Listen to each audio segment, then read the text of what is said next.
ನಮಸ್ತೆ and welcome to Shri vlogs YouTube channel. ಇವತ್ತಿನ ದಿವಸ ನಾವು ಮಟನ್ ಸಾಂಬಾರನ್ನು ಯಾವ ರೀತಿ ಮಾಡೋದು ಅಂತ ನೋಡೋಣ. ಭಾಳನೇ ಸಿಂಪಲ್ ಇಂಗ್ರೀಡಿಯೆಂಟ್ಸ್, ಬೇಸಿಕ್ ಆದ ಇಂಗ್ರೀಡಿಯೆಂಟ್ಸ್ನ ಬಳಸಿ ಯಾವ ರೀತಿ ಮಟನ್ ಸಾಂಬಾರನ್ನು ಮಾಡೋದು ಅಂತ ನೋಡೋಣ.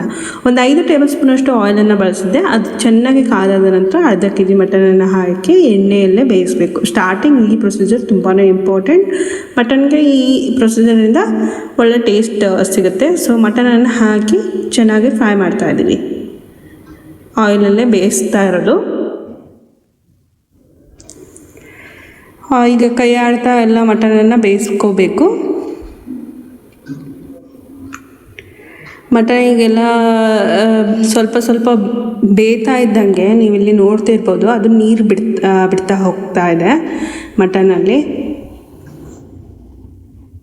ಸೊ ಇದು ಚೆನ್ನಾಗಿ ಬೇಯ್ತಾ ಇದೆ. ಈಗ ಏನು ಎಣ್ಣೆಯಲ್ಲಿ ಬೇಯಿಸ್ಕೊಳ್ತೀವಿ, ಈ ಹಂತದಲ್ಲೇ ಇಂಗ್ರೀಡಿಯೆಂಟ್ಸ್ನ ಅಂದರೆ ಡ್ರೈ ಇಂಗ್ರೀಡಿಯೆಂಟ್ಸ್ನ ಹಾಕಿ ಒಂದೊಂದೇ ಡ್ರೈ ಇಂಗ್ರೀಡಿಯೆಂಟ್ಸ್ನ ಹಾಕಿ ಬೇಯಿಸ್ಕೊಳ್ತಾ ಇದ್ದೀನಿ ಬರೀ ಆಯಿಲಲ್ಲಿ.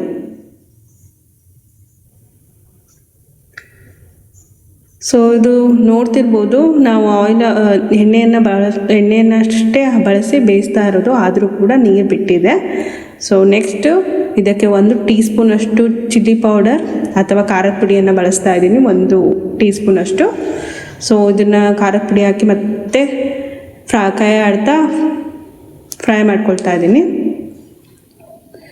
ಸೊ ನೋಡ್ತಿರ್ಬೋದು, ಇದೆಲ್ಲ ಚೆನ್ನಾಗಿ ಫ್ರೈ ಆಗಿದೆ.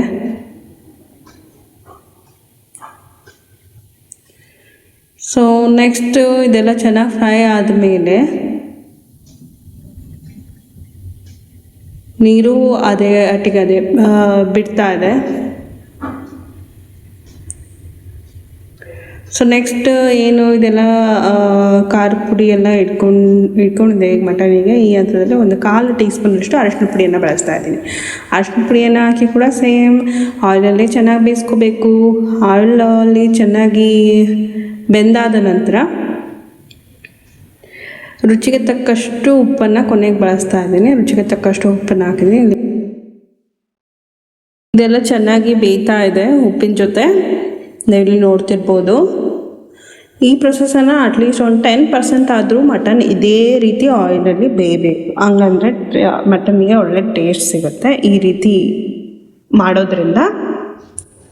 ಸೊ ಈ ಹಂತದಲ್ಲಿ 1 ಲೀಟರ್ನಷ್ಟು ನೀರನ್ನು ಹಾಕಿ ಮಟನ್ ಬೇಯಲಿಕ್ಕೆ ಇಡ್ತಾ ಇದ್ವಿ. ಸೊ ಇದೆಲ್ಲ ಮಟನ್ ಚೆನ್ನಾಗಿ ಬೇಯಲಿ. ಈಗ ಮಸಾಲೆನ ರೆಡಿ ಮಾಡ್ಕೊಂಡ್ಬಿಡೋಣ. 1 ಅರ್ಧ ಕಪ್ನಷ್ಟು ಕೊತ್ತಂಬರಿ, 1 ಕಾಯಿ ತುರಿ, 1 ಕಪ್ನಷ್ಟು ಬಳಸ್ತಾ ಇದ್ದೀನಿ. ಶುಂಠಿನೂ ಬಳಸ್ತಾ ಇದ್ದೀನಿ, 1 ಇಂಚಷ್ಟು. ಗಾರ್ಲಿಕ್ ಅಥವಾ ಬೆಳ್ಳುಳ್ಳಿ 4, 9ರಿಂದ 10 ಲವಂಗ, 1 ಇಂಚಿನಷ್ಟು ಚಕ್ಕೆ, 2 ಏಲಕ್ಕಿ, 1 ಈರುಳ್ಳಿನ ಸಣ್ಣದಾಗಿ ಅಂದರೆ ಉದ್ದುದ್ದಕ್ಕೆ ಹೆಚ್ಚಿಕೊಂಡು ಹಾಕ್ಕೊಂಡಿದ್ದೀನಿ.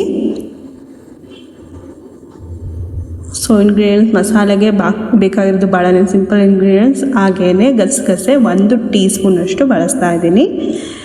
ಇಲ್ಲಿ ಶುಂಠಿಯನ್ನು 1 ಇಂಚು ಹೆಚ್ಚಿ ಹಾಕ್ಕೊಳ್ತಾ ಇದ್ದೀನಿ. ಟೊಮೊಟೊ 2 ಹೆಚ್ಚಿ ಹಾಕ್ಕೊಂಡಿದ್ದೀನಿ. ಇದೆಲ್ಲ ಚೆನ್ನಾಗಿ ಪೇಸ್ಟ್ ಆಗಬೇಕು, ಸ್ಮೂತ್ ಪೇಸ್ಟ್ ಆಗಬೇಕು. ಅಲ್ಲಿವರೆಗೂ ಇದನ್ನು ರುಬ್ಕೋಬೇಕು.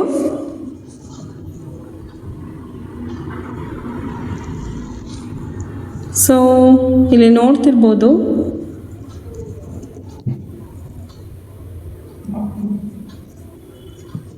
ಈ ಮಸಾಲೆಗೆ ಒಂದು ಸ್ವಲ್ಪ ನೀರಿನ ಅವಶ್ಯಕತೆ ಇರೋದ್ರಿಂದ ನೀರನ್ನು ಹಾಕಿ ಮತ್ತೆ ಸ್ಮೂತ್ ಪೇಸ್ಟ್ ಆಗಿ ರುಬ್ಕೊಳ್ತಾ ಇದ್ದೀನಿ. ಮನೆಯಲ್ಲಿರೋ ಬೇಸಿಕ್ ಇಂಗ್ರೀಡಿಯೆಂಟ್ಸಿಂದಾನೇ ಈ ಮಟನ್ ಸಾಂಬಾರನ್ನು ರೆಡಿ ಮಾಡ್ಬೋದು, ಈಸಿ ಟು ಮೇಕ್.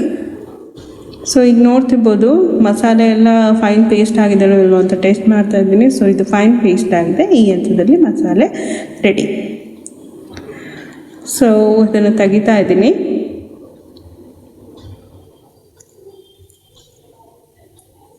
ಮಸಾಲೆಯಲ್ಲಿ ಎಷ್ಟು ಸ್ಮೂತಾಗಿ ರುಬ್ಕೋಬೇಕಂದ್ರೆ ಇಲ್ಲಿ ವಿಡಿಯೋದಲ್ಲಿ ತೋರಿಸ್ತಾ ಇದ್ದೀನಿ, ನೀವು ನೋಡ್ಬೋದು ಎಷ್ಟು ಸಣ್ಣದಾಗಿ ರುಬ್ಕೋಬೇಕು. ಸ್ಮೂತಾಗಿ ಆಗಿದೆ ನಮ್ಮ ಮಟನ್ ಸಾಂಬಾರಿಗೆ ಮಸಾಲೆ. ಸೊ ಇಲ್ಲಿ ನೋಡ್ತಿರ್ಬೋದು, ಇದು ಚೆನ್ನಾಗಿ ಕುದೀತಾ ಇದೆ, ಬಟ್ ಇನ್ನೂ ಮಟನ್ ಬೆಂದಿಲ್ಲ. ಹಾಗಾಗಿ ಇನ್ನೊಂದು ಸ್ವಲ್ಪ ಬೇಯಲಿಕ್ಕೆ ಬಿಟ್ಟಿದ್ದೀವಿ. ಈ ಹಂತದಲ್ಲಿ 1 ಟೀ ಸ್ಪೂನಷ್ಟು ಕೊತ್ತಂಬರಿ ಕಾಳು ಪುಡಿನ ಹಾಕಿ ಮತ್ತೆ ಬೇಯಲಿಕ್ಕೆ ಬಿಟ್ಟಿದ್ದೀವಿ. ಕೊತ್ತಂಬರಿ ಕಾಳನ್ನು ನಾನು ಮಸಾಲೆಗೆ ಹಾಕಿಲ್ಲ, ಅದರ ಬದಲಾಗಿ ಕೊತ್ತಂಬರಿ ಕಾಳು ಪುಡಿಯನ್ನು ಈ ಸಾಂಬಾರಿಗೆ ಹಾಕ್ತಿದ್ದೀನಿ. ಸೊ ಇಲ್ಲಿ ನೋಡ್ಬೋದು ಗ್ರೈಂಡೆಡ್ ಮಸಾಲೆ ಏನಿದೆ ಅದನ್ನು ಹಾಕಿದ್ದೀನಿ. ಹಾಕಿ ಈಗ ಸಾಂಬಾರಿನ ಕನ್ಸಿಸ್ಟೆನ್ಸಿ ನಿಮಗೆ ಎಷ್ಟು ತಿಕ್ ಅಥವಾ ತೆಳು ಬೇಕೋ ಸಾಂಬಾರು ಈ ಹಂತದಲ್ಲಿ ಅಡ್ಜಸ್ಟ್ ಮಾಡ್ಕೋಬಹುದು. ಸೊ ಇದೆಲ್ಲ ಚೆನ್ನಾಗಿ ಕುದೀತಾ ಇದೆ ಮಟನ್.